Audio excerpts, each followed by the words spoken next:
children. I get it. I'm just as busy as you are.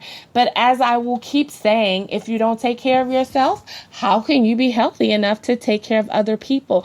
This is important. Show yourself some compassion and take care of yourself. And now, I'm not a big fan of the flu shot. Again, I don't personally get the flu shot, but I do things to take care of my immune system. I have a pretty healthy, high immune system. Thankful to God and thankful also to my veganism lifestyle. As a vegan, I eat very healthy. I eat mostly organic. I eat very well. Now, do I eat junk food sometimes? Yes.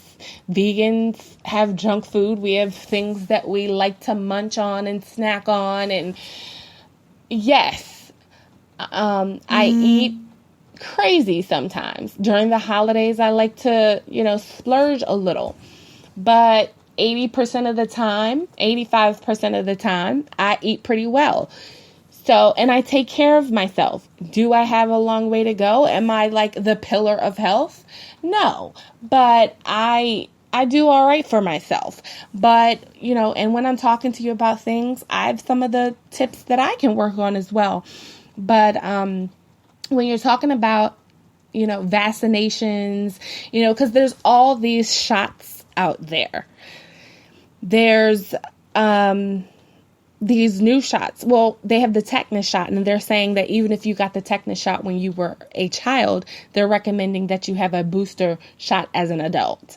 And they're also giving out diphtheria shots and the pertussis shot, which is also for like the whooping cough. So they say as an adult, you can have this terrible cough, but for kids, it shows up, even worse. So, as I said, and I'm saying all of this as a disclaimer, I'm not against our medical system. I believe in doctors. I think there's a place and time for medicine. I've been there. Lord knows I've been there. One day I'll have to, and when the time is right, I'll share some more of my own self with you and, tell you about some stories. I've needed medicine. I've needed medication. And perhaps that's why I'm so against it now, or not even against it, for lack of a better word, but that's probably why I have found other alternatives to medication in my life at this time. But, for all of these different shots and things out there, you have to do the research for yourself, and you have to do what's best for you and your family. I can't give you the advice on yes or no, but what I will tell you is to don't take everyone else's answer for it. Don't go with the flow. I really believe that some of these vaccinations are why, children have ADHD and why children have, autism and some of these other things that we have seen spiked in children plagued with over the past, 2 decades. It's really serious out here, and we don't know what's going on. What we do know is that kids really weren't plagued with some of these diseases 10 and 20 years ago. And now we see it more now that we've seen all these vaccinations coming into play.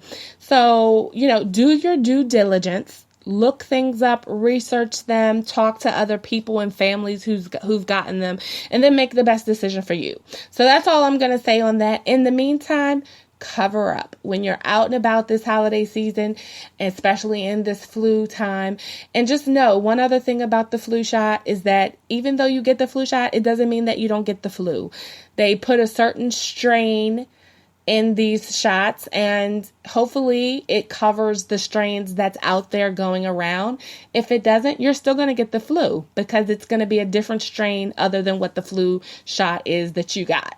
So you can still, people think you can't get sick or you still can't get the flu with the flu shot. You can still get sick.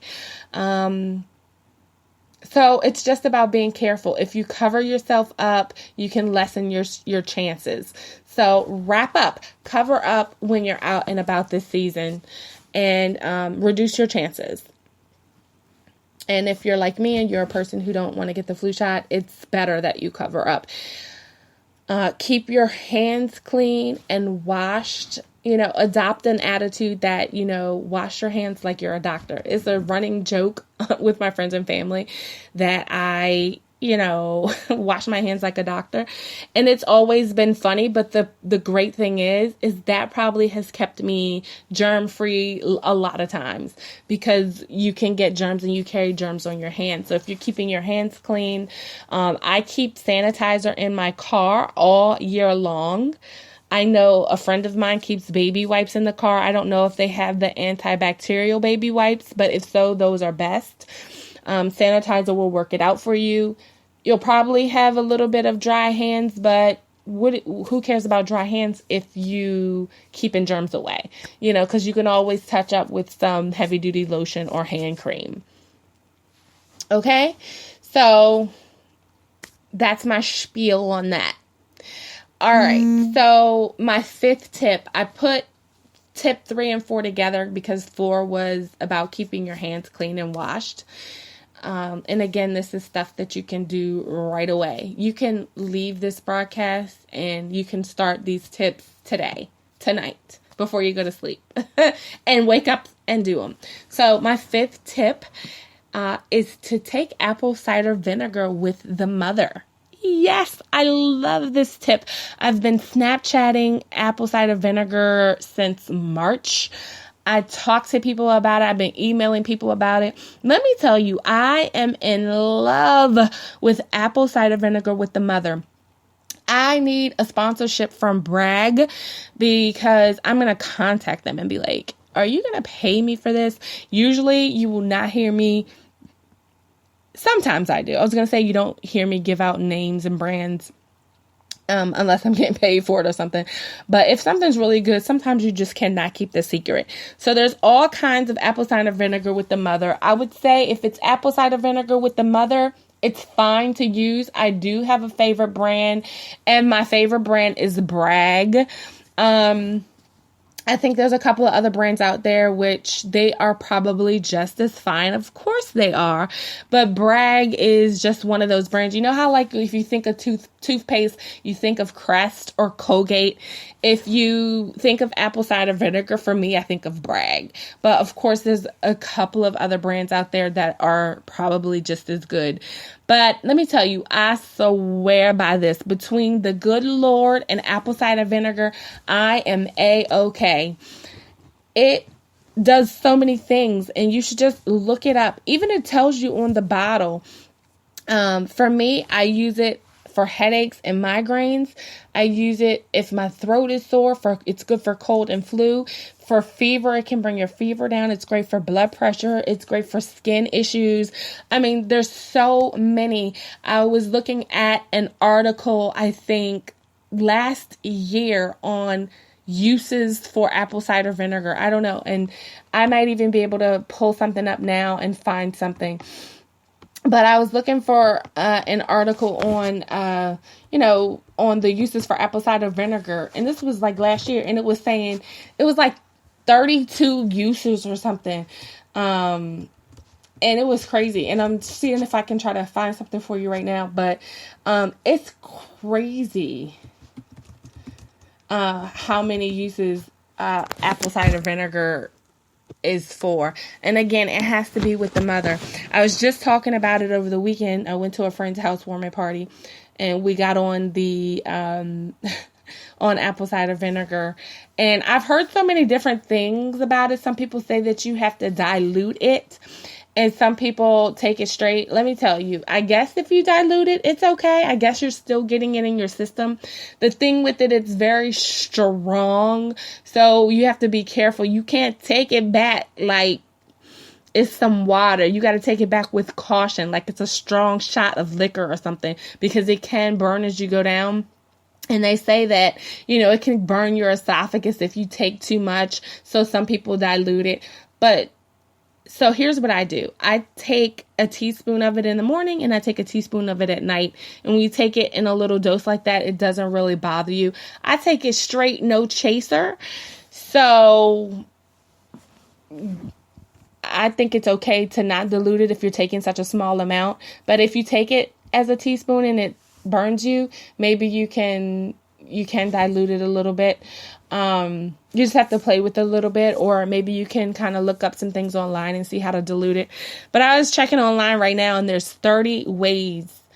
And I'm pretty sure there's way more that you can use apple cider vinegar. So we'll talk about apple cider vinegar in another show, but like I was saying, I was at a housewarming party over the weekend, and we were talking about, apple cider vinegar, and most people always ask me, they say, well, what is the mother? What is this mother? It just sounds really weird.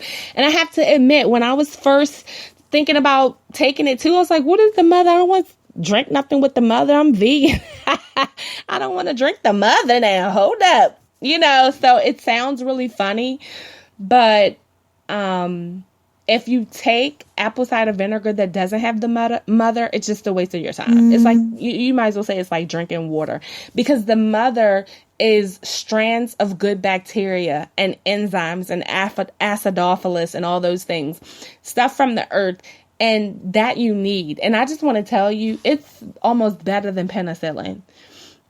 Because I don't know if you heard it, I was listening to the radio like a week or so ago, and they were talking about how, penicillin isn't working anymore. And there's all these hundreds of bacteria and steadily growing in the world. And they're trying to constantly create medications to match the diseases that are popping up. So they're making these medications in a lab. And then doctors are prescribing you with penicillin and amoxicillin and erythromycin and all these different like antibiotics, and you've had so much of them, your body can't even react to them anymore. They're useless. So, I recommend apple cider vinegar with the mother because it has so many uses, and, it works so well. I'm telling you, if you stick with it, try it. Again, it's 2 teaspoons a day. You could take them together, or one in the morning and one at night, however it works for you. And it's just awesome. And we'll be talking about this again very soon. So let me get to my 6th tip. The 6th tip is to silence your phone after a certain time every day. Or you can turn it off. For me, I don't turn it off, but I'm telling you, I had a different ringtone for everything. Emails, text messages, Facebook, Instagram, calls. I mean, it was a different ring and pop and ping, and it was just too much. So it used to not bother me. I used to love hearing the different sounds. But now it's like, with my days busy and I'm just trying to quiet my days a little bit, I can't stand the sound. So I silence my phone, and actually I keep my phone silenced for most of the day, because when I'm at work, I can't really be on the phone. And then at night, I'm just trying to be in a little bit of peace. So, but if you can silence your phone at a certain time of day and start to, get your brain centered, in the evening times, that'll help you kind of wind down for the day. And you can kind of still be on your phone if you want to be on your phone and respond to people who respond, but without hearing all the noise, all the aggravating noises. So that just helps you to center yourself and get yourself to a place where you can start preparing yourself for bed, or for the evening, or for whatever you need or want. Okay, so moving right along, and we're trying to just fit it all in. Tip 7 is just a fun fact for the household. We're going to move through it really quickly so we can get everything done for this evening, which is to microwave your sponge. I heard this a couple of weeks ago or something, and if you can't change your sponge regularly, then just know sponges collect hundreds of germs. And when you're wiping the counters with it, you're just reinfecting your countertops when you wipe them. So if you microwave your damp sponge for 30 to 45 seconds on high in your microwave, it kills the germs in the sponge.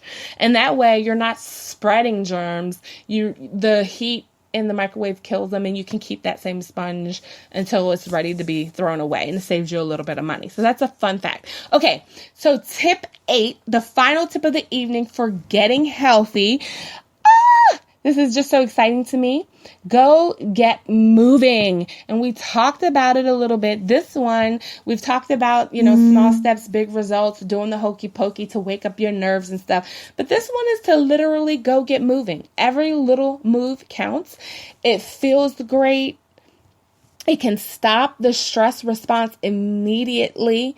And I'm starting a challenge. So the